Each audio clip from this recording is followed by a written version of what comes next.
Jen?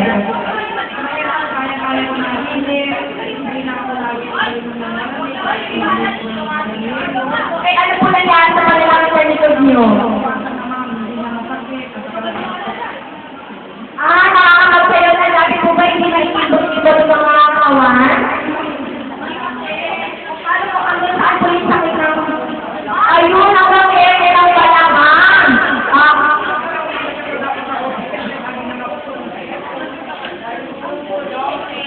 So, mga nanay tatay, palagay po ninyo pagkasakit sa katawan, nakakapagtrabaho kaya? Hindi. Hindi makapagsayaw. Kaya pala nung nakapagsayaw nung nakaraan na, ano ba yun, anniversary natin, tuwan-tuwa. So sabi ko, hindi na tuwan, bakit kaya tuwan-tuwa? Hindi pala, meron sa matinding nararamdaman sa likuran niya. Pero tuwan po naman Tera Jen, ano ang sabi niya? Andiyan pa ba yung sakit o wala na? Wala na tayo na natulong ng Tera Jen. Wala pa ang sabi ng Tera Jen dyan. Paano kaya siya natulungan ng Tera Jen? Wala iba, ipinawis lang po. Tama ba? Maraming pawis ba yan? Ayun. So, pag maraming pawis sa kayong nilalabas, ikinhawa na po kayo. Wala pa naman po natin ang Tera Jen dyan. Hindi ka po siya. Okay. Sige po, thank you po. Ayan, si Nanay Lolita. Kamusta po ang pakiramdam natin nung tayo bago tayo na po ng Tera Jen, Nanay?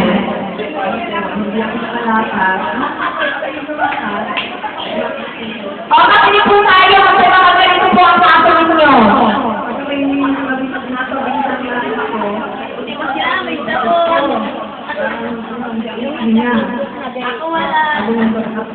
Wait lang po, Nay. Nay!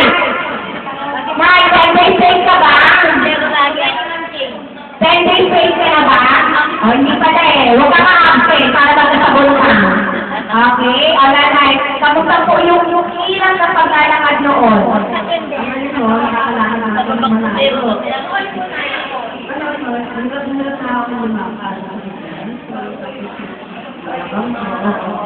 Konti lakad mo ba para nanakapo po kayo? Kamusta po kayo na yung umakyat po ng center noon? Ano po pakaramdam nyo?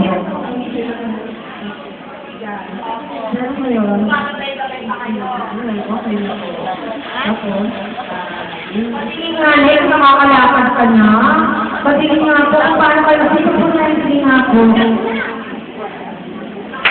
Parang natin yun, nakakapaglakad na pala si Nanay. Okay. Dati ay paano po yung lakad nila yun noon?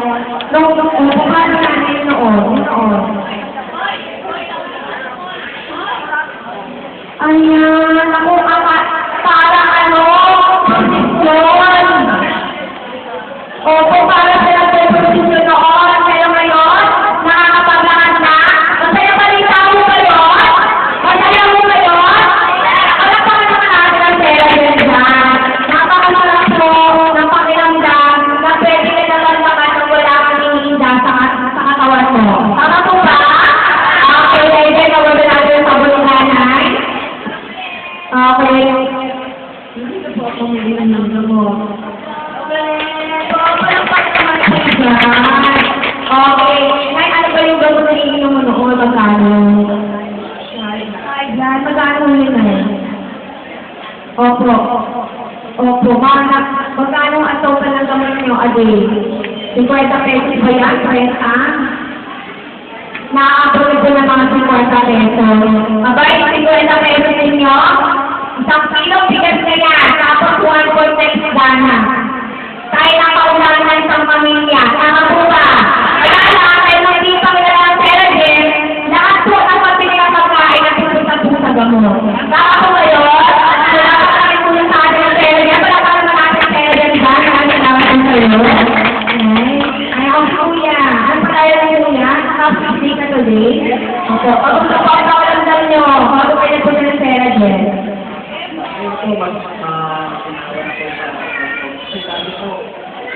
May backprint po ako, tapos yung malawag yung po na sa akin. Makakakilala yung mga? Kasi siguro may isa kami. Tapos Hindi po ako tumatagal ng nakakalokot po yung nakakalito naman.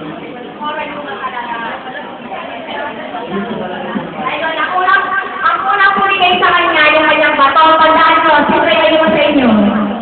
Sasakawin ang mga kayo nga. Isasakawin ang mga writing. Yung may writing is, ayan, okay. Ang natin natin ginawa natin, kailangan easy, yung mga aray-aray na yan. Kasi meron akong pera din. Sa kaso po niya, bata pala, ako na ngayon, 32, okay. Sa edad ng 32, meron ang rayuma. Okay? So, yung rayuma na yan, wala akong gamot. Pain reliever lang. Tama po? Tama po ba? Pero, pag nag-therapy mo kayo, tanggal po ang rayuma niya. Tama po? Wala ka lang sa therapy dyan? So, kayo, ano ang napapakaramdaman niyo? May na ba? Yung mga nararamdaman ko sa akin, hindi ko nararamdaman sa Back pain, sa back pain. Ina po, kasi tuwing uwi ko, naglalabas po ako. Nakatagal na kayo po. Ayun, sabi na nanak. Kaya ko na rin maglaban ng mga nakaupo. Ay, kaya niyo na po maglaban ng matagal ng nakaupo. Wala pa kayo naman siya. Dahil lang po na tayo na bahit. Pwede kayo na lang. Okay, para pa kayo po natin ang kuya dyan. Pwede kayo magka-pray na bandero. Okay, thank you. Okay po, ayan. O, si kuya, ano pangalan ni kuya? Bong. Okay, ano po ang karamdaman ng kuya Bong bago tayo mag-simpa ni Sarah Glenn? Kaya lang ano niya, di ba? O, ngayon, bakit nakapag-straight ka? Dahil sa sabon? Bakit nakuha mo sa sabon kung hindi ka sabon ha? Hindi. Okay, bakit ako kaya ka-straight ka dahil sa sabon?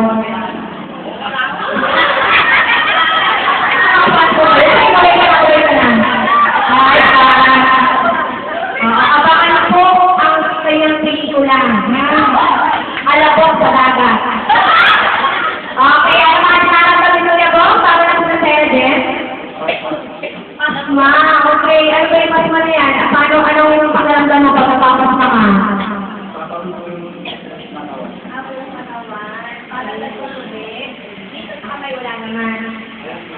Ganon, hindi ka pag-isip. Hindi pa. Alam niyo po ba mga nanay tatay? Di ba ayon sa kanya, nagsisimula pa lang ano po, yung kanyang pasma. Ang pasma po, pag medyo naman yan, magkakaroon po kayo ng panginginig sa katawan. Oo, tremor po ang tawag doon, o panginginig, okay? So, dito po, bakit po ba napapasma? Bakit po napapasma sa tao? Ha? O pagod na ba sa katawan?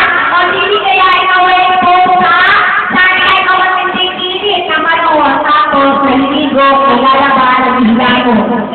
Nalalagyan ng katawan. Okay?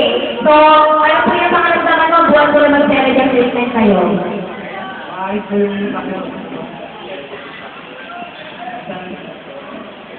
Paano umaayos? Pinagpawisan ka na marami? Marami ka bang inihi? Ano yung pakaramdaman mo? napawisan ako ng marami ko sila. Pero Tapos, ngayon, ano yung pakaramdaman mo? Medyo gumagaan ka pa? medyo umakasa pero meron pa rin.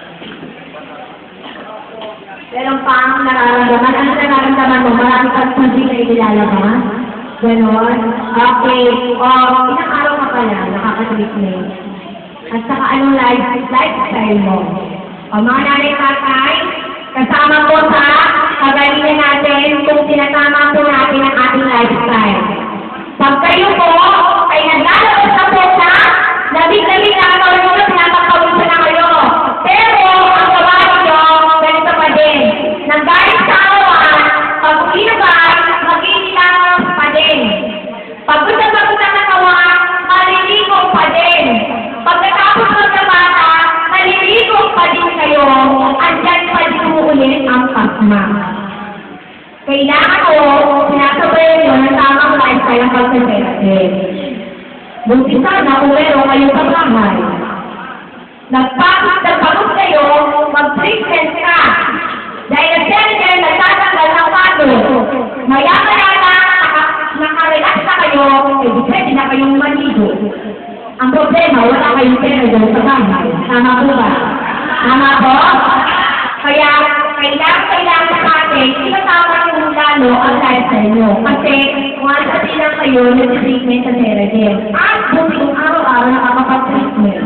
Nakadala-dala ito kasi may sabon. Okay, joke lang. Palapakan lang po natin si Kuya Bob na. Okay, pero malaking bagay na nagiginawahan ka na. Okay, thank you, Kuya Bob. Si Ate. Sige po, dito na